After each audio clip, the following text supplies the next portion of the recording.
নমস্কার বন্ধুরা, আপনাদের সবাইকে জানাই রাখি পূর্ণিমার অগ্রিম শুভেচ্ছা। আজ আমি আপনাদের শোনাতে চলেছি এই উৎসবের এক প্রাচীন ও পবিত্র কাহিনী, যা রাজা বলি, দেবী লক্ষ্মী ও স্বয়ং ভগবান বিষ্ণুর সঙ্গে জড়িত। এই কাহিনী শুধু ভাই বোনের সম্পর্কের মহিমা নয়, বরং ত্যাগ, ভক্তি ও প্রতিজ্ঞার এক অলৌকিক নিদর্শন। গল্পটি শেষ পর্যন্ত মনোযোগ সহকারে শুনুন, কারণ এতে লুকিয়ে আছে মা লক্ষ্মীর আশীর্বাদ পাওয়ার গোপন রহস্য। চলুন তবে শুনে নিই সেই মহাকাহিনী। দ্বাপর যুগে মহাভারতের যুদ্ধ শেষ হয়ে গিয়েছিল এবং পাণ্ডবরা হস্তিনাপুরে তাদের রাজ্য পুনঃপ্রতিষ্ঠা করেছিল। রাজা যুধিষ্ঠির ধর্মের পথে চলার প্রতিজ্ঞা করেছিলেন এবং সদা নিজের প্রজার কল্যাণে নিয়োজিত থাকতেন। একদিন রাজা যুধিষ্ঠির ভগবান শ্রীকৃষ্ণের কাছে গিয়ে বললেন, হে মাধব, আপনি সকল যুগ ও কালের ঘটনায় আপনার জ্ঞান আছে। আপনি অনুগ্রহ করে আমাকে রাখি পূর্ণিমার পবিত্র উৎসবের মাহাত্ম্য এবং তার পৌরাণিক কাহিনী বলুন। শ্রীকৃষ্ণ মৃদু হেসে বললেন, হে ধর্মরাজ, তোমার এই প্রশ্ন অত্যন্ত গুরুত্বপূর্ণ। রাখি পূর্ণিমা শুধুমাত্র ভাই বোনের পবিত্র সম্পর্কের প্রতীক নয়, বরং এটি ধর্ম, প্রতিশ্রুতি ও ভক্তিভাবেরও প্রতিনিধি। এই উৎসবের পিছনে একটি প্রাচীন কাহিনী রয়েছে, যা ত্রেতা যুগে ঘটেছিল। এই কাহিনী দানবরাজ বালি এবং দেবী লক্ষ্মীর সঙ্গে যুক্ত। আমি তোমার সেই কাহিনী বলি, যা শুনে তুমি এই উৎসবের আসল তাৎপর্য বুঝতে পারবে। যুধিষ্ঠির বললেন, হে কেশব, আমি অধীর আগ্রহে সেই কাহিনী শুনতে চাই। শ্রীকৃষ্ণ কাহিনী শুরু করলেন। হে যুধিষ্ঠির, বহু প্রাচীন সময়ে দেবতা ও অসুরদের মধ্যে নিরন্তর যুদ্ধ চলছিল। এক সময় উভয় পক্ষ একটি সন্ধিতে পৌঁছায় এবং সমুদ্র মন্থনের সিদ্ধান্ত নেয়। এই মহা আয়োজনে মন্দার পর্বতকে মন্থনের দন্ত এবং নাগরাজ বাসুকীকে দড়ি হিসাবে ব্যবহার করা হয়। সমুদ্র মন্থন থেকে অসংখ্য রত্ন, ঔষধি এবং অবশেষে অমৃত উৎপন্ন হয়।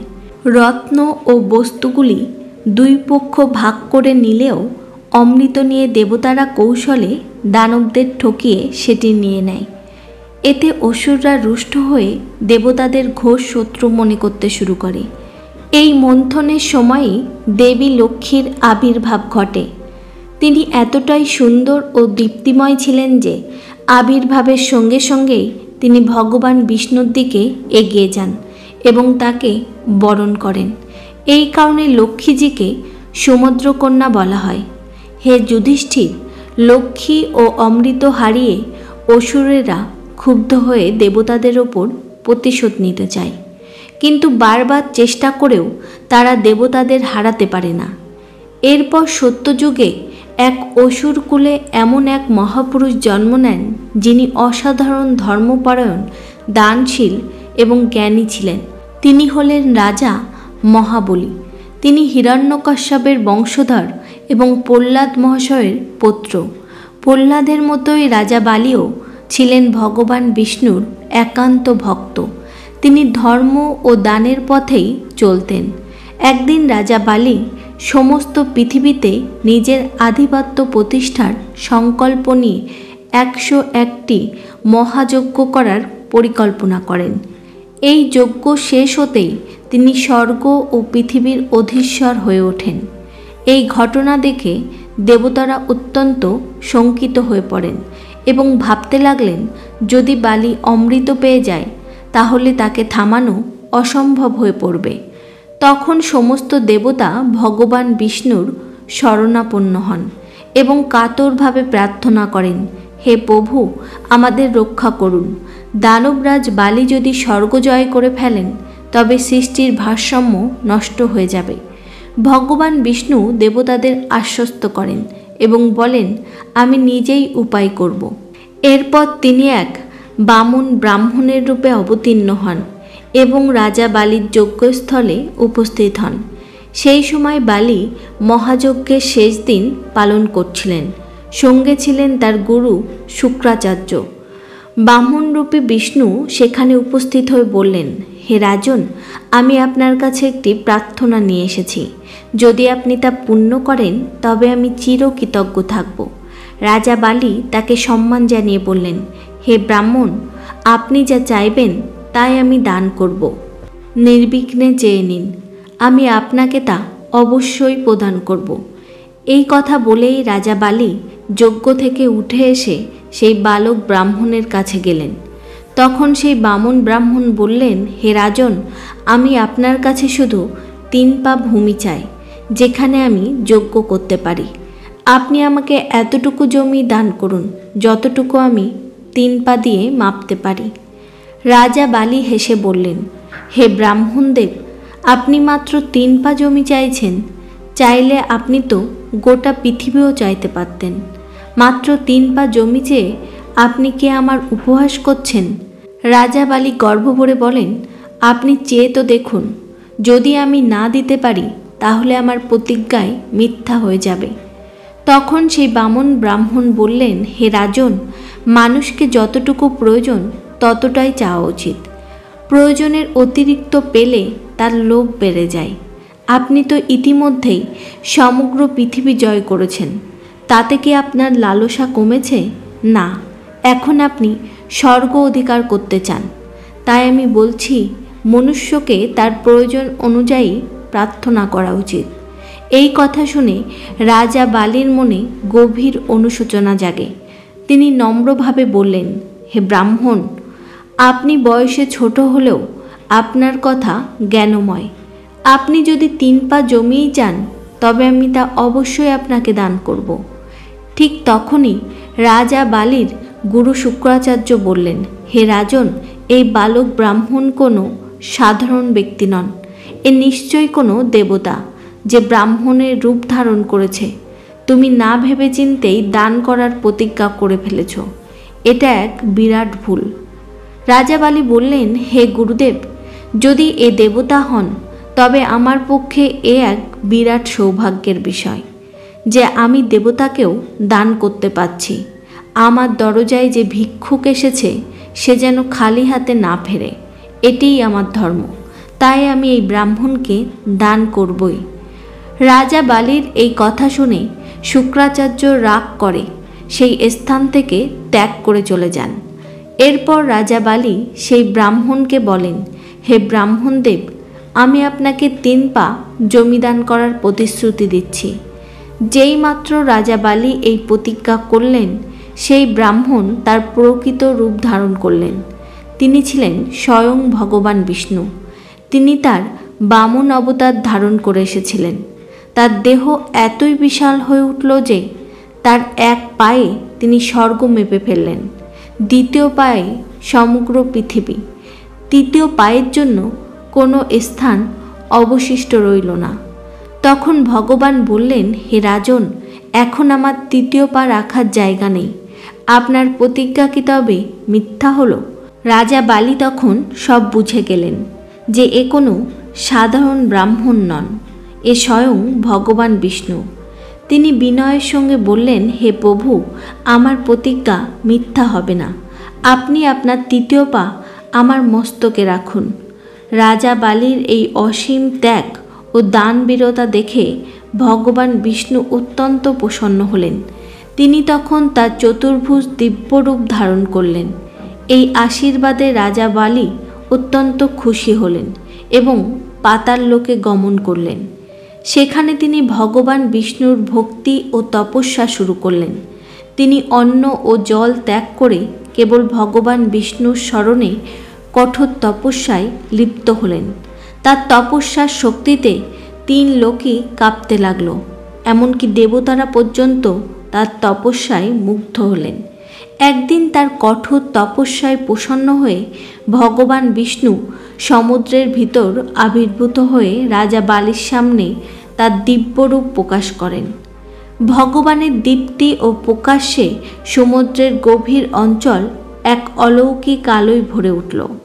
রাজা বালি চোখ মেললেন, এবং ভগবানকে চোখের সামনে দেখে সঙ্গে সঙ্গে তার পদে নত হলেন। হাত জড়ো করে বললেন, হে প্রভু, আপনি আমার ভক্তি ও সাধনায় সন্তুষ্ট হয়ে স্বয়ং প্রকাশ হয়েছেন। এ আমার জীবনের সর্বোচ্চ সৌভাগ্য। অনুগ্রহ করে আমাকে আশীর্বাদ দিন।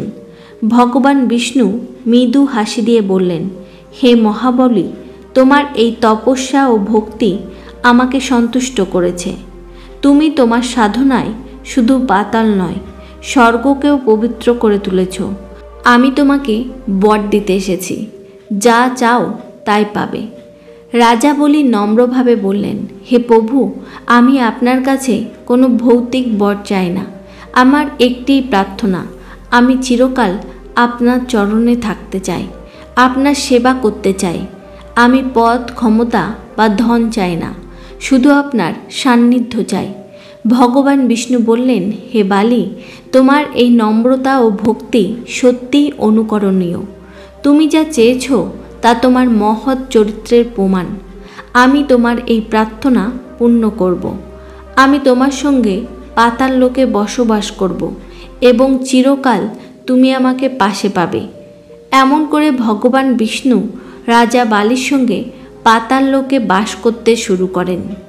তখন বালি বললেন, নিশ্চয় প্রভু, আমি আপনার এই বরদান চিরকাল কৃতজ্ঞ চিত্তে স্মরণ করব। ভগবান বিষ্ণু হেসে বললেন, হে বালি, তোমার এই অনুভব আমার অত্যন্ত প্রিয়। আমি সর্বদা তোমার সঙ্গে থাকব এবং তোমার ভক্তির আনন্দ উপভোগ করব।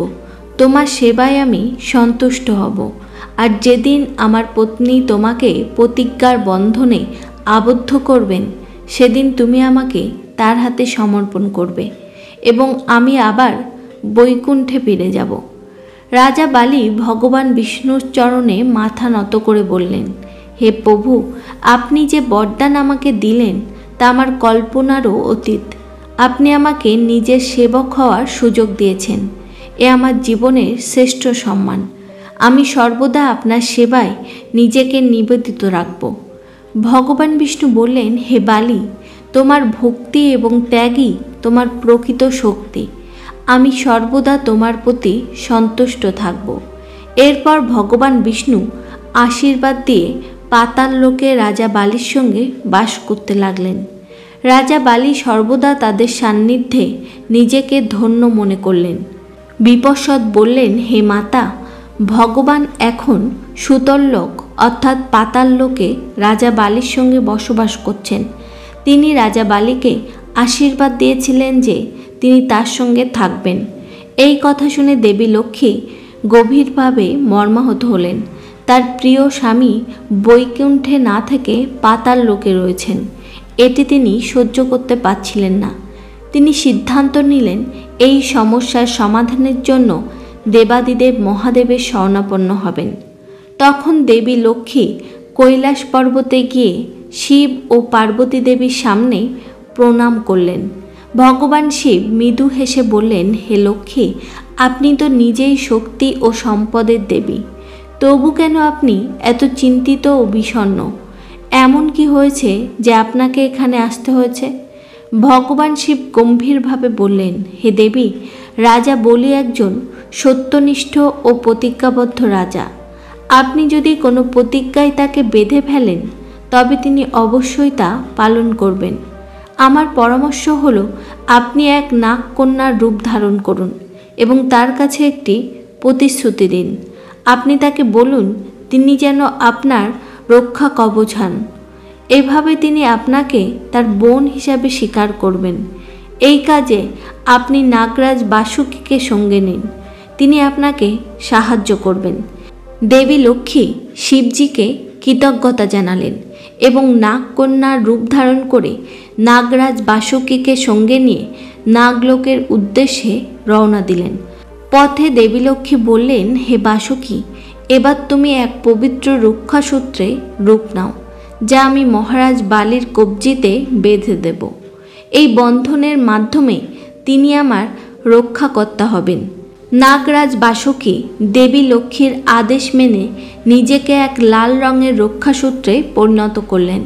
এরপর নাগকন্যারূপী লক্ষ্মী সেই রক্ষাসূত্র নিয়ে পাতাল লোকে পৌঁছালেন এবং রাজা বালির প্রাসাদের দিকে যাত্রা করলেন। রাজা বালি তাকে দেখে বললেন, হে দেবী, আপনি কে? পাতাল লোকে কিভাবে এলেন? কোনো সমস্যা কি আপনাকে এখানে এনেছে? নাগকন্যারূপী দেবী লক্ষ্মী নম্রভাবে বললেন, হে মহাবলী, আমি এক সাধারণ নাগকন্যা।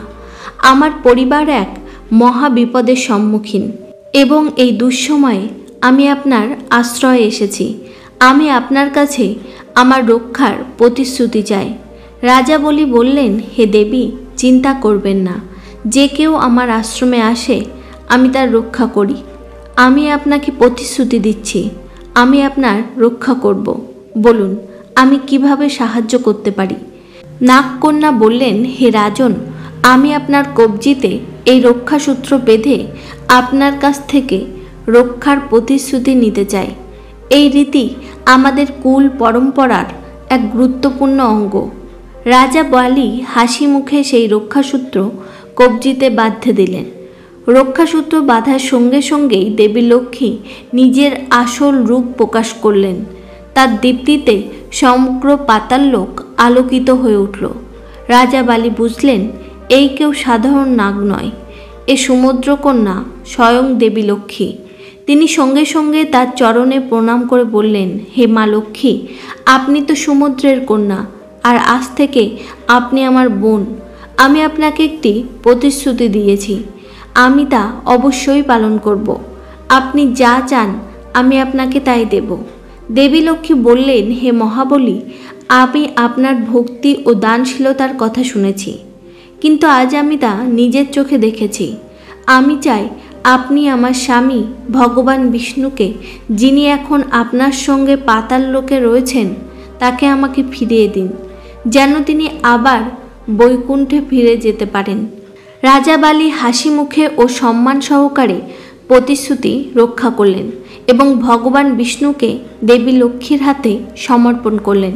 তিনি বললেন, হে দেবী, এই রক্ষাসূত্র আপনাকে আপনার ভাই বানিয়েছে। এখন থেকে প্রতি বছর শ্রাবণ মাসের পূর্ণিমায় যখনই কোনো বোন তার ভাইয়ের কবজিতে রক্ষাসূত্র বাঁধবে, সেই ভাই চিরকাল তার বোনের রক্ষাকর্তা হয়ে থাকবে। এই প্রতিজ্ঞা আমি চিরকাল পালন করব। এই কথায় ভগবান বিষ্ণুও আনন্দিত হয়ে রাজা বালিকে আশীর্বাদ দিলেন। চাতুর্মাসের সময় আমার এক অংশ চিরকাল পাতাল লোকের সঙ্গে বাস করবে। যেদিন দেবী লক্ষ্মী রাজা বালিকে রক্ষাসূত্র বেঁধেছিলেন, সেই দিনই ছিল শ্রাবণ মাসের পূর্ণিমা। সেই থেকেই এই দিনটি রক্ষাবন্ধন উৎসব হিসাবে পালিত হয়ে আসছে। এই কাহিনী শোনা ও বলার মাধ্যমে মা লক্ষ্মীর কৃপা লাভ হয় এবং সমস্ত মনোকামনা পূর্ণ হয়। শ্রীকৃষ্ণ বললেন, হে ধর্মরাজ, এই ছিল সেই মহান রক্ষাবন্ধনের কাহিনী। তিনি বললেন, হে দেবী, এই রক্ষাসূত্র আমাকে আপনার ভাই বানিয়েছে। এখন থেকে প্রতি বছর শ্রাবণ মাসের পূর্ণিমায় যখনই কোনো বোন তার ভাইয়ের কবজিতে রক্ষাসূত্র বাঁধবে, সেই ভাই চিরকাল তার বোনের রক্ষাকর্তা হয়ে থাকবে। এই প্রতিজ্ঞা আমি চিরকাল পালন করব।